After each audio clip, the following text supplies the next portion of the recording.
ఒక్కసారిగా మార్పు ఎందుకొచ్చింది? ఆ లౌక్యము ఎందుకు? ఒక చాలా సమయస్ఫూర్తిగా అనిపిస్తుంది. అదేమి కాదు బ్రదర్. నేను అంతకు ముందు నుంచే లౌక్యము, సౌమ్యము, బ్యాలెన్సింగ్ ఇవన్నీ అంతకు ముందు నుంచి ఉంటేనే హ్మ్. నేను నాకు 40 ఏళ్ళు, 42 ఏళ్ళు వచ్చేదాకా ఓకే. ఏ దాడికి గురి గాకుండా దాదాపు 4600 ప్రసంగాలు ఇవ్వగలిగాను. హ్మ్. అప్పుడేదో మతవాదులు, రాజకీయాలు ఎన్నికల ముందు ఏ విషయాలతో రాజకీయ స్వార్థం చేయొచ్చు, ఏ రకంగా అయ్యప్ప స్వాములు ఎంబడి తీసుకోవచ్చు, హ్మ్. ఏదో ఒకటి చేయాలని అవును. అనుకున్నప్పుడు నన్ను టార్గెట్ చేశారు. నాతో పాటు ఇంకో 10, 15 మందిని టార్గెట్ చేశారు. హ్మ్.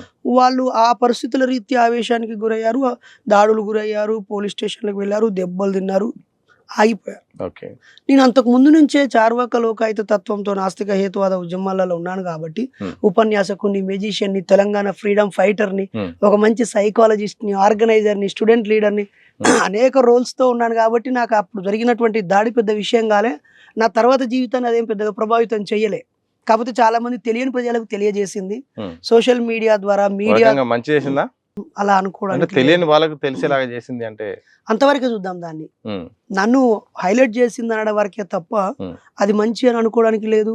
అలా జరిగి నాకు మేలు జరిగింది అనుకోవడానికి లేదు. కానీ మీ ఉద్దేశము మీ దృష్టిలో చాలా మంచిది. నలుగురికి జ్ఞానాన్ని ప్రసాదించాలన్న ఉద్దేశం. కానీ ఆ ఉద్దేశము వెళ్తున్న మార్గంలో దాడి జరగడము, కుటుంబ సభ్యుల నుండి ఎట్లా రెస్పాండ్ అయింది? అలాగే మీకేమనిపించింది? నాకు ఏం ప్రయోజనం ఉంది? ఇదేనా సంపాదన మార్గం కాదు. కానీ వీళ్ళు నన్ను దాడి చేయడము వార్తలు వినిపించినప్పుడు కూడా ఏమనిపించిందని? ఒకటి అప్పటిదాకా నా కుటుంబం నాకు తోడుగానే ఉంది. హ్మ్. కానీ నా పోరాటమే పోరాటం అనుకున్నాను. హ్మ్.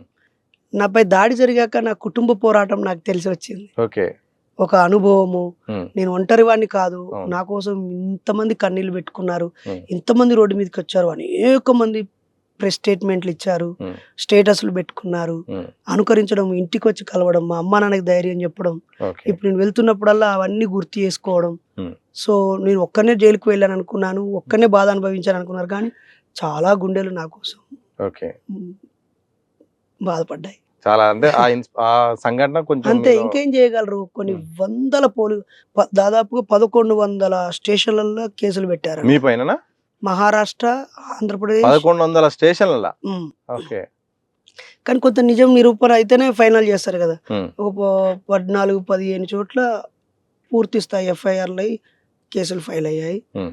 ఇప్పుడు అన్ని కోర్ట్‌లకు అడ్మిట్ అవుతున్నాను. హ్మ్. ఆయా కోర్ట్‌లల్లో గూడా అక్కడున్నటువంటి ప్రముఖ జర్నలిస్టులు, హ్మ్. మా మిత్రులు ఆయా కేసులను వాళ్ళే రన్ చేస్తూ ఉన్నారు. వాళ్ళే చూసుకుంటారు. అన్న ఈ మధ్య కాలంలో చాలా అంశాలు గూడా వార్తల్లోకి వస్తున్నాయి. ఫస్ట్‌గా సుప్రీం కోర్ట్ తీర్పు విషయానికి వద్దాం. సో, ఎస్సీ కమ్యూనిటీకి చెందిన వాళ్ళు క్రిస్టియానిటీ తీసుకుంటే మాత్రం ఇక ఎస్సీ హోదా అనేది వర్తించదు అనేది సుప్రీం కోర్ట్ తాజాగా తీర్పిచ్చింది. గతంలో కూడా మనకు రాజ్యాంగాల్లో, చట్టంలో కూడా రాసింది. హ్మ్. ఇప్పుడు ఈ తీర్పై ఇప్పుడు దేశంలో పెద్ద చర్చ జరుగుతుంది. ఎస్సీల్లో చాలామంది కూడా ఒక అభ్యంతరాలు, ఒక భయభ్రాంతులు మేము రిజర్వేషన్‌లకు దూరం అయితున్న ఒక భయం కూడా కల్పిస్తుంది. ఏం చెప్తారు ఈ తీర్పై? ఒకటి సుప్రీం అంటే అత్యున్నతమైనది అని అర్థం. హ్మ్. దానికంటే దానికి వేరే లేదిగ. లేదు భారతదేశంలో లేదు. హ్మ్. మళ్ళీ పోతే నువ్వు ఐక్యరాజ్య సమితి ద్వారా పోవాల్సిందే. హ్మ్.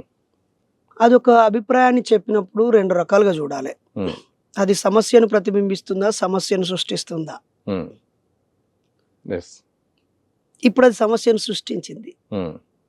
సుప్రీంకోర్టు న్యాయమూర్తులే బయటకొచ్చి అక్కడ జరిగే లోటుపాట్ల గురించి మాట్లాడుతూ ఉన్నారు. హ్మ్. ఆ చర్చ కూడా జరుగుతూ ఉంది. అవును.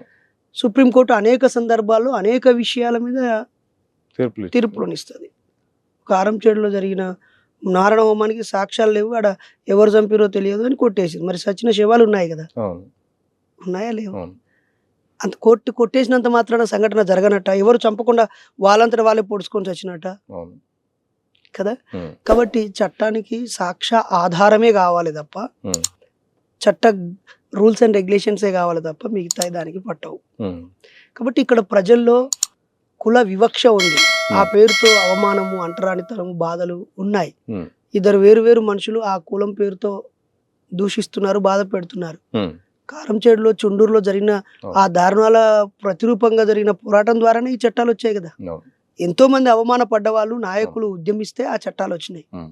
ఆ చట్ట సాధనలో కత్తి పద్మారావు గారి నుంచి మొదలుకుంటే, మందకృష్ణన్న వరకి, అవును. గద్దరన్న నుంచి మొదలుకుంటే, అవును. బొజ్జ తారకం వరకి ఎంతో మంది ఉన్నారా లేదా? అవును.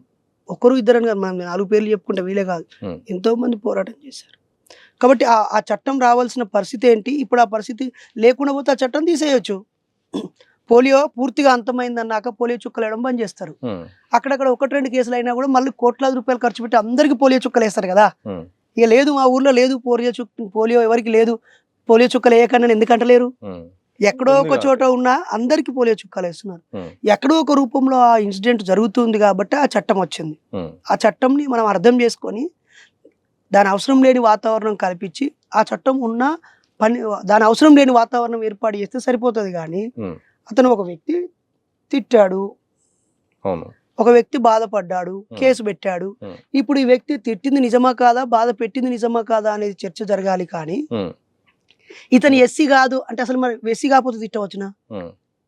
మరి ఆయన క్రైస్తవులకు వెళ్తే ఓ క్రైస్తవుడా అని తిట్టిండా, ఓ దళితుడా అని తిట్టిండా? ఉమ్. ఇది కదా చర్చ. అవును. ఇప్పుడు మన ఇద్దరం లొల్లి పెట్టుకుంటే తిట్టుకుంటే అవును. నేను చేసిన నేరం ఏందనే దాని గురించి చర్చ అసలు జరగాలి. విషయం అది జరగాలి. ఉమ్. ఇది కాకుండా నువ్వు నన్ను తిట్టినావు, ఉమ్. నీ మీద కేసు పెట్టినా, ఇప్పుడు నువ్వు నా కేసు మీద పక్కకు పెట్టి నేనే క్రిస్టియన్ని, నేనేదో ధర్మాన్ని పాటిస్తా అంటే ఎట్లా? అవును. చంద్రబాబు నాయుడు గారు మొన్న వెళ్ళి రంజాన్కు విందు ఇచ్చిండు, ఉమ్. టోప్ పెట్టుకున్నాడు, ఫోటో దిగిండు. ఉమ్. ఆయన ముస్లిమేనా? కాదు. మరి జగన్మోహన్ రెడ్డి వచ్చి బొట్టు పెట్టుకొని పూజ చేసి కంకణం కట్టుకున్నాడు, ప్రసాదం కూడా తింటాడు. ఆయన హిందూ అయిపోయిందా? లేదు. ఆయన హిందూ కాకపోయా, ఆయన ముస్లిం కాకపోయా, ఉమ్. నువ్వు పిలిచినా నేను చర్చికి వచ్చినా తిన్నా. ఉమ్. కాబట్టి ఒక వ్యక్తి తనకు నచ్చిన ధర్మాన్ని గౌరవించవచ్చు, పాటించవచ్చు, పూజించవచ్చు, మొక్కొచ్చు. ఉమ్. కానీ ఆయన ఏ కులంలో పుట్టాడు, అతని ఐడెంటిటీని దేని ఆధారంగా గుర్తిస్తున్నారు అనేది పాయింట్. ఓకే. ప్రజల్లో దానికి ఉన్న విలువ ఏంటి, వివక్ష ఏంటిది అనేది ప్రధాన అంశం కావాలి. ఉమ్. కాబట్టి క్రైస్తవంలోకి పోతే వివక్ష పోయిందనుకో, ఆయన వివక్ష పోయినాక SC/ST యాక్ట్ ఆయన వాడుకోవాల్సిన అవసరం ఏమొస్తుంది? ఓకే. కొంచెం కామన్ సెన్స్ ఆలోచిస్తే. అవును. ఆయన ఆ చట్టాన్ని వాడుతున్నాడంటే ఏమని అర్థం? ఇంకా ఉందన్నట్టే. ఇప్పుడు నా దగ్గర తుపాకి ఉన్నాక నేను కత్తి ఎందుకు పట్టుకుంటా? నేను కత్తి పట్టుకున్నా అంటే అర్థమైంది నాకు తుపాకి కాల్చడం అన్న రాకపోవాలి, నా దగ్గర తుపాకి లేనని లేదని అవును. అప్డేటెడ్ ఉన్నాక కదా. అవును. కాబట్టి ఇప్పుడు ఒక లేని సమస్యని ఉన్న సమస్యగా మార్చేశారు. అయినా నేను అంటాను, ఎస్సీలకి 19 ఉద్యోగాలు రిజర్వ్డ్ అయ్యాయండి, ఓకే. ABCDలకు పనిచేశారండి. ఉమ్. నువ్వు నేను ఇద్దరం ఎస్సీలమే, ఉమ్. ఒక ఉద్యోగం కోసం పోటీ పడ్డాము, అవును. నీకు ఇచ్చారు నాకు ఇవ్వలేదు. ఉమ్. అప్పుడు నాకు ఇవ్వలేదు, ఉమ్. మరి నేను నిజంగా దళితుడిని, నేను ఎస్సీ మాదిగ బిడ్డని, మాల బిడ్డని, ఉమ్. సబ్ క్యాస్ట్ లో రకరకాల కులం అవును. నాది, ఒప్పుకోలే. ఈ సోదరుడు కూడా ఎస్సీ రిజర్వేషనే, ఉమ్. కానీ వీడు ఎస్సీ కాదు అని నేను కదా నీ మీద కేసు పెట్టాలి, నేను కదా నీ మీద ఫైట్ చేయాలి. అవును. దళితుల్లో ఎస్సీల్లో ఎవరైతే క్రిస్టియన్ గారో, ఉమ్. క్రిస్టియన్ గాని దళితులు ఉమ్. అయ్యా వాళ్ళు క్రైస్తవులు, వాళ్ళకు BCCలో ఉద్యోగాలు ఇవ్వండి, అవును. ఎస్సీలో మాకు ఇవ్వండి అని వీళ్ళు ఫైట్ చేయాలి. అవును. వాళ్ళు కూర్చుని మాట్లాడుకోవాలి, వాళ్ళ కుల పెద్దలు లేదా అవును. న్యాయ కోవిదులు, అందులో ఉన్నటువంటి బుద్ధిజీవులు, కామన్ పీపుల్ డిస్కస్ చేసుకుంటారు కదా. ఉమ్. వాటి గురించి బ్రాహ్మణ సోదరులకు ఏం అవసరము, BC సోదరులకు ఏం అవసరము, అవును. అది వాళ్ళ ఇంటి పంచాయతీ కదా. అవును. ABCD వర్గీకరణ పంచాయతీ అయిపోయింది కదా. ఉమ్. ఇప్పుడు వాళ్ళు మాట్లాడుకుంటారు, నీకేం అవసరం, నాకేం అవసరం, అసలు అవసరం లేని ముచ్చట్లు డిస్కస్ చేస్తున్నామని అర్థం కదా. అవును. నీకేమైతుంది? ఉమ్. వాళ్ళకి 19 ఉద్యోగాలు డిసైడ్ అయినాయి, వాళ్ళు తీసుకుంటారు. వాళ్ళు వాళ్ళు అరే వీనికి ఏ వివక్ష లేదురా, వీడు స్థిరపడ్డాడు, నేను స్థిరపడలేదు, నేను బాగా అవమానం వివక్ష ఎదుర్కొంటున్నా, మావోడిగా మతం ధర్మం అంటే వాడు నచ్చిన యేసు ప్రభు నమ్మగానే వీని వివక్ష పోయిందని మేము అనుకున్నప్పుడు, అరే నీకు వివక్ష లేదు కదా, నీకెందుకు రిజర్వేషన్ అని మేము అనుకుంటాం. ఉమ్. నువ్వు వదులుకుంటావు కావచ్చు. ఉమ్. ఈ చర్చను ఇట్లా కాకుండా అందరికి రుద్దుతూ, ఉమ్. రిజర్వేషన్ల మీద మాట్లాడుతూ, ఉమ్. తర్వాత ధర్మంకి దీనికి ముడిపెడుతూ, బ్రాహ్మణ సోదరులని దీనిలో ఊసిగొల్పి మాట్లాడిస్తూ, ఉమ్. అందరి సమస్యగా చూపిస్తూ దీన్ని డైవర్ట్ చేసే ఒక పాలిటిక్స్ జరుగుతుంది.